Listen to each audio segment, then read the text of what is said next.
연예인들이 그 종종 큰 공연을 마치고 나면 이제 그 공연을 마치고 집에 돌아가서 굉장히 큰 공허함과 또 그런 무기력함에 빠진다라고 인터뷰하는 것을 보게 됩니다.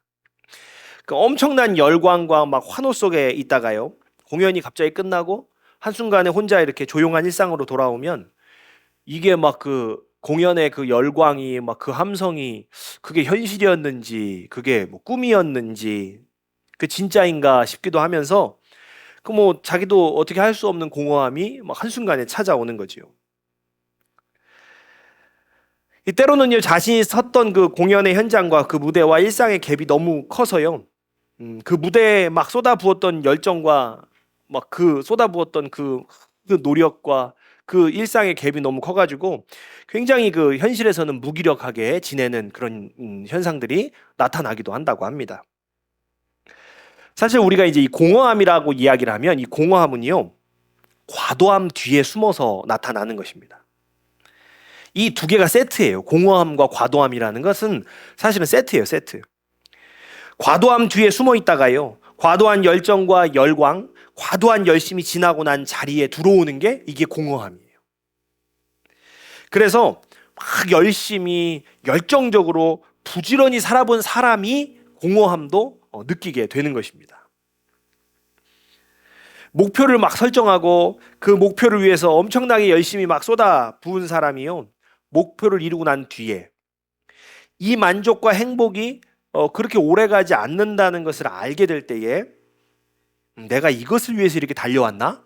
그렇게 싶을 때, 그 과도한 열심이 멈춰진 그 자리에 공허함이나 무기력함이 이제 찾아오는 거죠. 또 반대의 경우도 있습니다. 정말 열심히 노력을 하고 열심히 정말 열정을 쏟아 부었음에도 불구하고 그 목표를 이루지 못했을 때, 정말 한순간에 노력이 물거품이 됐을 때 그 자리에 무기력함이 찾아오기도 합니다. 우리가 또 나이가 들면서 찾아오는 무기력함도 있습니다. 사실 이제 이건 자연스러운 일이긴 합니다. 내 육체가 점점 쇠약해져 가고 있기 때문에 젊을 때와 동일한 열정과 노력은 사실 이제 불가능하지요. 젊은 시절의 열정이 지나갔기 때문에 그 열정의 자리가 비어 있는 그 자리에 이제 공허함이 찾아오고 무기력함이 찾아오는 거죠. 이제 부모들이 자녀가 다 자라고 나서 취직하거나 독립하고 나면 겪는 또 상실감도 있어요. 이걸 우리는 빈둥지 증후군이라고도 이렇게 부릅니다. 이게 마찬가지입니다. 자녀를 키우기 위한 열심. 사실은요, 자녀들을 먹여 살리기 위한 열정만큼 이 세상에 대단한 열정은 또 없거든요. 근데 그 열정을 막 쏟아 부었는데, 근데 이제는 자녀가 다 커가지고 더 이상 그 열정이 필요가 없는 거예요. 심지어는 때로 이제 자녀들이 뭐라고 얘기합니까? 이제 내가 알아서 해요. 이제 내가 알아서 해요. 이런 얘기도 듣죠. 더 이상 자식을 키우기 위한 열정이 요구되지 않을 때를 맞이하는 거예요.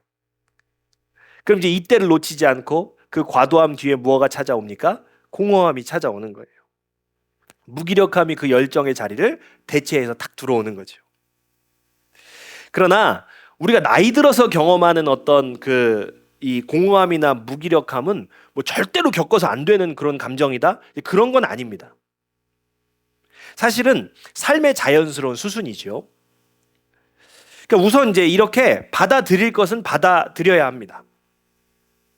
우리가 받아들일 것은 받아들이고, 그리고 나서 무기력함에 계속 머물지 않고 벗어나는 것이 그 이후에 우리가 해야 하는 중요한 일인 거죠.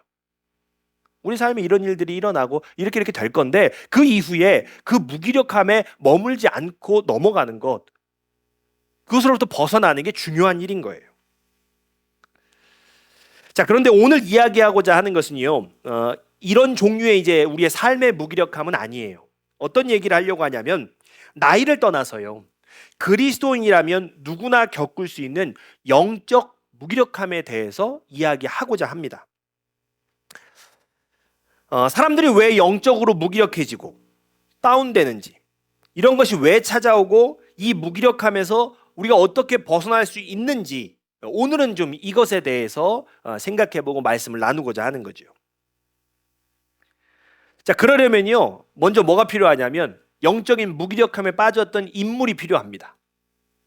열왕기상 18장을 보면요, 엘리야와 바알 선지자들의 대결이 나옵니다. 아마 우리가 좀 아실 텐데요. 엘리야는요, 이 나라를 망치고 있는 이 바알 선지자들과 야, 이거 내가 한판 붙어야겠다라는 생각을 한 거예요. 정말 내가 이 이방 선지자들, 저 이방신을 섬기는 저 사람들하고 내가 한판 붙어가지고 내가 하나님이 참 하나님이심을 내가 보여줘야겠다. 또 한편으로는 하나님과 바알 사이에 양다리를 걸치고 있었던 이스라엘 백성들에게 자 봐라, 그게 아니라 하나님만 참 하나님이다, 참 신이시다, 이걸 이제 엘리야는 보이고자 했던 거예요. 이게 엘리야의 열정이었습니다. 하나님만이 참 하나님이심을 드러내는 거, 이게 이제 엘리야의 열정이었어요. 엘리야는요, 이 열정을 가지고 바알 선지자들과의 대결을 요구를 하는 것입니다. 자, 우리 말씀 보겠습니다. 열왕기상 18장 19절 말씀입니다. 자, 같이 읽겠습니다. 시작. 그런즉 사람을 보내온 이스라엘과 이세벨의 상에서 먹는 바알의 선지자 450명과 아세라의 선지자 400명을 갈멜산으로 모아 내게로 나아오게 하소서. 아멘. 말씀을 보면 엘리야에게는 사실 어떤 두려움도 없습니다. 거짓 선지자들을 싹 다 모아가지고 지금 이 내 앞에 데려오라는 거예요. 지금 850대 1도 두려워하지 않는 그게 하나님을 향한 그 850대 1도 두려워하지 않는 그 열정이 엘리야를 확 사로잡고 있는 거죠. 엘리야는 그 갈멜산에서요, 송아지 2마리를 준비합니다. 그래서 하나씩 나눠 가져요. 저 바알 선지자들 그쪽에 하나 제단 이제 버려놓고 이쪽에 이제 자신의 제단에 이제 버려놓습니다. 그리고 이제 이 어느 송아지에 불이 임하느냐, 이걸로 가지고 대결을 하는 거예요. 그런데 이 바알 선지자들, 거짓 선지자들이 아무리 난리를 치고 기도를 해도요, 그들의 제단에 불이 안 내려와요. 자, 그러니까 어때요? 엘리야는 이제 더 자신감에 막 차오르는 거죠. 이 엘리야가 하나님이 얼마나 놀라우신 하나님이신지를 보여주기 위해서 어떻게 하냐면 막 열의에 불타올라서요, 자신의 제단 주변에 도랑을 쫙 팝니다. 그 도랑을 판 다음에 백성들에게 물통 4개를 가져오라 그래요. 그리고 제단 위에다가 그 물을 막 부라고 합니다. 이렇게 몇 번을 해요? 3번을 더 붓습니다. 그래서 나무로 만든 제단이요, 전부 젖고 그 도랑에까지 물이 가득 차게 해요. 이게 뭐예요? 엘리야는 어떤 그런 우연도 여기서 일어나서 불이 붙지 않게 통제를 해버리는 거예요. 사람의 힘이나 어떤 우연으로도 절대로 불이 붙지 않도록 아주 흠뻑 적셔놓고 그런 상태의 제단을 딱 만들어 놓는 거예요. 그리고 나서 어떻게 됩니까? 이때에 다 젖은 제단을요, 정말 바싹 말려버리는 하나님의 강력한 불이 임합니다. 그렇게 엘리야는요, 이 거짓 선지자들과의 대결에 승리를 해요. 엄청난 역사적인 사건이죠, 사실은.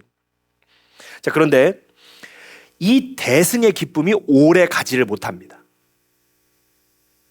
엘리야는 갈멜산 사건 이후로요, 자신을 죽이겠다는 이세벨을 피해서 광야로 도망을 가요. 그리고 하나님께 뭐라고 이야기합니까? 자, 우리 말씀 보겠습니다. 열왕기상 19장 4절이에요. 같이 봅니다. 시작. 자기 자신은 광야로 들어가 하룻길쯤 가서 한 로뎀나무 아래 앉아서 자기가 죽기를 원하여 이르되 여호와여, 넉넉하오니 지금 내 생명을 거두시옵소서. 나는 내 조상들보다 낫지 못하니이다 하고. 아멘. 400명이든 몇백 명이든 다 나와서 나랑 한판 붙자. 어떤 두려움도 없이 정말 열정에 불탔던 사람과 지금 전부 모든 건 내려놓고 인생을 다 내려놓고 죽기를 원하는 사람, 이 두 사람이요, 놀랍게도 같은 사람입니다. 한 사람이에요. 자신만만하고 열정에 불탔던 사람 엘리야는 도대체 어디로 갔을까요? 죽음도 두려워하지 않고 하나님을 위해 싸우던 엘리야는요, 성경을 한 장 넘겼을 뿐인데 하나님께 생명을 거두어 달라고 그렇게 말하고 있는 거예요. 엘리야는 갈멜산 사건 이후로 하나님을 향한 확신과 믿음이 더욱 강해진 것이 아닙니다. 오히려 마음이 급격히 쇠락하고 무기력해졌어요. 불타오르던 막 신앙심은요, 그냥 도리어 잔불이 되어가지고 막 사그라들기 시작한 거예요. 큰 열심과 열정이 지나간 자리에 무기력함이 찾아오듯이 엘리야는 하나님의 큰 은혜, 큰 능력을 경험한 뒤에 오히려 무기력해진 것입니다. 인간은 하나님의 큰 능력, 그 하나님의 큰 영광을 사실은 오래 기억에 담아두고 싶어 하지요. 큰 은혜를 받으면, 큰 능력을 경험하면 오래 좀 간직하고 싶어요. 하나님의 은혜를 막 잊으려고, 잊고 싶어서 의도적으로 막 노력하는 사람은 없습니다. 오래 그 은혜 다 품고 싶지요. 그런데 안타깝게도요, 인간은 하나님의 영광을 오래 담고 있을 만한 그릇이 못 된다는 거예요. 하나님의 영광을 오래 담고 있지를 못해요. 자, 너무 정확한 예가 있습니다. 너무 정확한 예가 성경에 있어요. 출애굽 때에 눈앞에서 막 홍해가 갈라집니다. 하늘에서 만나가 내리는 하나님의 크신 능력을요, 이스라엘 사람들은 매일매일 경험했습니다. 그런데 인간은요, 그 은혜와 능력을 지속적으로 품고 있지를 못했어요. 이스라엘 백성은 만나 말고 고기가 먹고 싶다는 불평 한마디로요, 매일매일 만나가 하늘에서 내리는 하나님의 그 크신 은혜와 그 신비한 능력을 정말 어떻게 평가절하해버립니까? 매일매일 똑같은 메뉴만 먹게 하는 질리는 일로 그냥 만들어버리는 게 인간이에요. 사실 이게 인간이 가진 능력입니다. 하나님의 능력을 아무것도 아닌 것으로 만들어버리는데 인간이 특화되어 있습니다. 어떤 우연이라도 불이 붙을 수 없는, 정말 그렇게 흠뻑 젖었던 재단에 불로 임하신 전능하신 하나님을 만났을지라도요, 너를 죽여버리겠다라는 권력자의 말 한마디에 하나님의 능력을 다 잊어버리는 게 사람이라는 거예요. 그러므로 인간에게는요, 하나님의 크신 능력과 영광을 잃어버리지 않고 오래 담아두고 있을 수 있는 능력이 없는 것입니다. 그래서 죽음을 무릅쓰고 앞장서던 믿음의 사람이 차라리 나를 죽여주십시오라는 무기력에 빠질 수밖에 없는 거기도 하죠. 자, 그리스도인들이 영적 무기력에 빠지는 이유가 여기 있습니다. 하나님의 크신 은혜와 능력을 경험하지만 그것을 잃어버리지 않고 지속적으로 품을 수 있는 능력이 사람에게 없기 때문이에요. 우리가 죽을 병에서 나아도 또 죄를 짓습니다. 기도 응답을 받아도요, 조금 지나면 기쁨과 감사는 다 무뎌지고 잊혀져요. 하나님을 향한 간절함이 지나가고 나면 나는 원래 모습으로 슉 돌아오는 거예요. 하나님의 큰 능력이 지나간 자리를 채우는 것이 겨우 인간의 죄라는 것입니다. 이것이 인간의 한계예요. 큰 무대 위에 영광을 누리던 가수가 무대가 끝난 뒤에 현실에 홀로 남겨져서 이전의 무대가 꿈이었나 하면서 무기력해지는 것처럼, 하나님의 크신 능력과 영광을 경험한 뒤에 이어지는 인간의 현실이라는 것은 그 능력을 경험하고도 죄를 짓는, 하나님을 만났던 사람이 맞나 싶은 모습인 것입니다. 하나님의 영광을 유지할 길이 없는 인간은요, 하나님의 은혜를 경험하고 나서도 여전히 죄를 짓는 것입니다. 하나님의 은혜를 경험하고도 여전히 죄를 짓는 그 한계를 경험하면서 죄와 남겨진 자리가 바로 무기력함이라는 거예요. 그런데 우리가 이 사실을 알고 나면요, 사실은 더 무기력해집니다. 그런 마음이 생겨요. 도대체 내가 할 수 있는 게 무엇인가? 인간은 죄를 반복합니다. 하나님의 영광을 담을 수 있는 능력은 또 없습니다. 그럼 하나님의 영광과 능력을 오래 담을 수 있는 능력은 없고 죄는 반복하고, 그러면 도대체 우리가 이 영적인 무기력함에서 벗어날 수 있는 방법은 있는 것인가? 방법 없는 거 아닐까? 진짜 무기력해지는 거죠. 그러나 여러분, 우리에게는요, 방법이 있습니다. 방법이 있어요. 영적 무기력에서 벗어날 수 있는 유일한 방법이 있습니다. 지금부터 그 유일한 방법이 이제 무엇인지 한번 우리가 찾아보겠습니다. 자, 우리 오늘 본문 말씀 로마서 3장 23절에서 26절 말씀 우리 천천히 다시 한번 같이 읽도록 하겠습니다. 시작.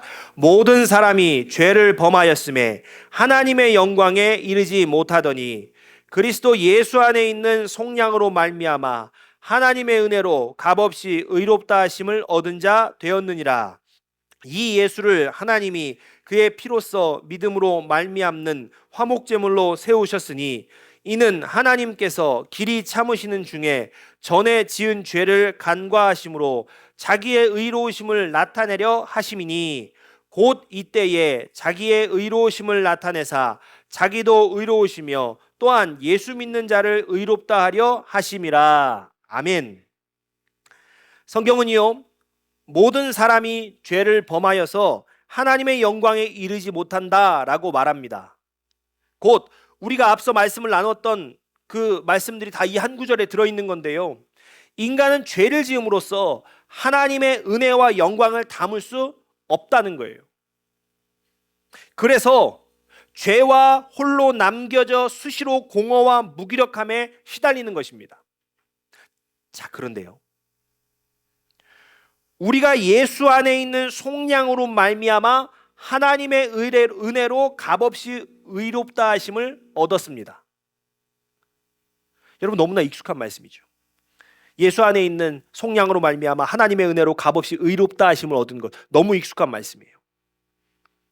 자, 그런데 이 말씀이 우리의 삶에 딱 필요했던 적이 있었냐는 거예요. 예수가 나를 구원해서 죄인인 내가 의인이 되었다는 이 진리,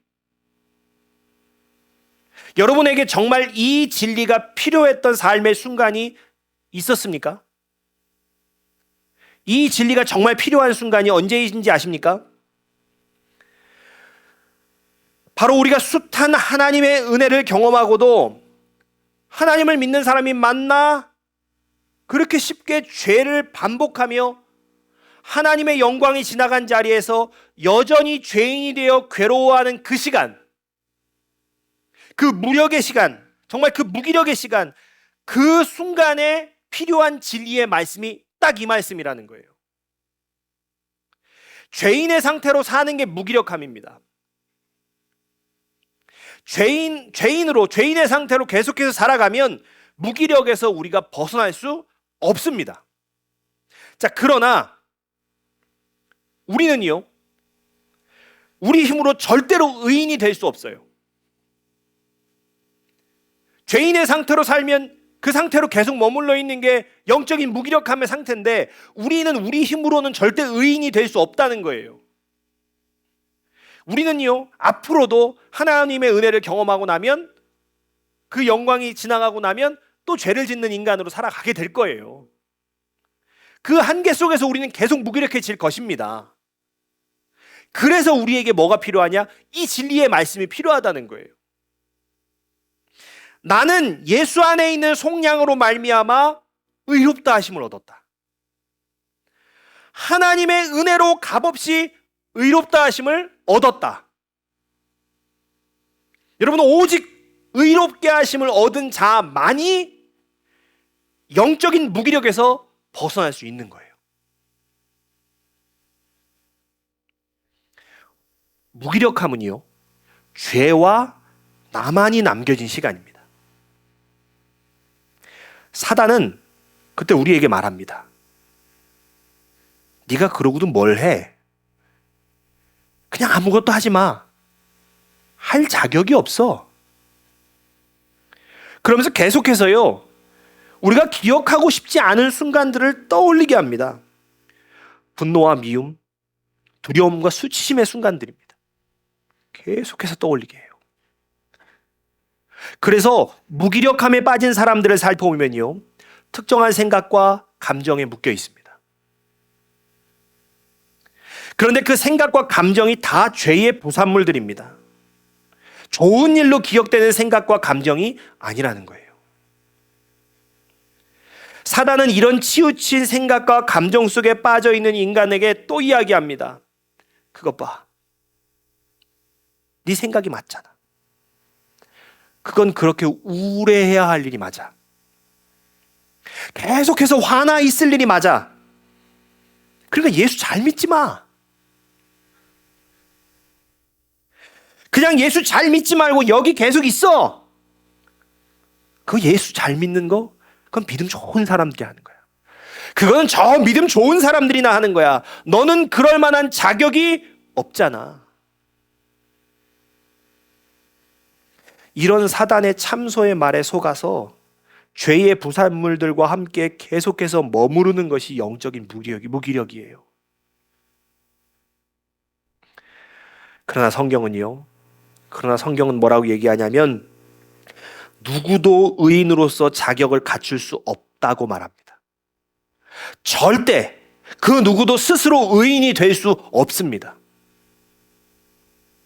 어떤 노력도 부질 없습니다. 의인이 되고자 하는 어떤 노력도 부질이 없습니다. 우리가 의인이 될 수 있는 방법은 오직 예수 그리스도로 말미암아 의롭게 됨을 받는 것뿐입니다. 그러므로 우리가 혹시 영적 무기력에 빠지셨습니까? 그리스도인으로서 내가 어떤 자격이 있나? 그리스도인으로서 내가 어떤 자격을 갖추었나? 생각하지 마십시오. 그 생각하지 마십시오. 내가 어떤 사람인가? 잊어버리십시오. 자격 없는 죄인인 나 잊으십시오. 뿐만 아니라 내게 일어났던 모든 사건들, 그 속에서 파생된 죄들, 그 파생된 죄의 부산물들인 부정적인 생각과 감정들 또한 다 잊으십시오. 그 우리 자격 아닙니다. 거기서 자격이 나오지 않습니다. 다 잊으십시오. 영국의 목회자인 마틴 로이드 존스 목사님은요, 영적인 무기력함에 빠진 자들에게 이렇게 이야기를 했습니다. 우리 한번 띄워주시면 같이 읽겠습니다. 여러분 자신이나, 제가 읽겠습니다. 네. 자, 눈으로만 보세요. 여러분은 여러분 자신이나 자신과 관련된 모든 사실들은 이제 그만 잊으십시오. 여러분은 당연히 자격이 없고 앞으로도 없을 것입니다. 기독교는 구원과 여러분의 자격은 아무 상관없다고 말합니다. 여러분이 어떻게 살아왔든 무슨 짓을 했든 아무 상관이 없다고 말합니다. 내가 어떤 사람이든지, 내가 무슨 일을 했든지, 내가 어떤 사건 속에 있었든지 간에 그것과는 상관없이 예수가 나를 의롭다고 여겨주셨기 때문에 나는 의인인 것입니다. 혹시 이 사실이 불편하십니까? 아니, 뭘 했든지 간에 의인이다? 양심이 없는 것 같으세요? 맞습니다. 여러분, 뻔뻔해지셔야 됩니다. 뻔뻔해지셔야 돼요. 영적인 무기력함에 자주 빠지는 사람들은요, 뻔뻔하지를 못한 거예요. 앞서서 언급한 이 로이드 목사님은요, 의사이면서 목사님이셨어요. 그러니까 의학자와 신학자의 관점으로 오랫동안 목회하면서 그래서 관찰을 해보니까 대체적으로 내향적이고 자기 반성이 많은 사람들이 영적인 무기력함에 잘 빠지더라는 거예요. 그 내용에 대해서 또 한번 읽어드리도록 하겠습니다. 한번 눈으로 보시면서 따라오십시오. 인간은 크게 두 부류로 나뉘는 것이 분명합니다. 이른바 내향적인 사람이 있고 외향적인 사람이 있습니다. 대체로 자기 속을 들여다보는 유형이 있고 항상 자기 밖을 쳐다보는 유형이 있습니다. 자신이 그 중에 하나에 속한다는 사실을 아는 것, 더 나아가 영적 침체에 더 빠지기 쉬운 유형이 있다는 것을 아는 것이 무엇보다 중요합니다. 외향적인 사람들은 대체로 피상적이 되기 쉽습니다.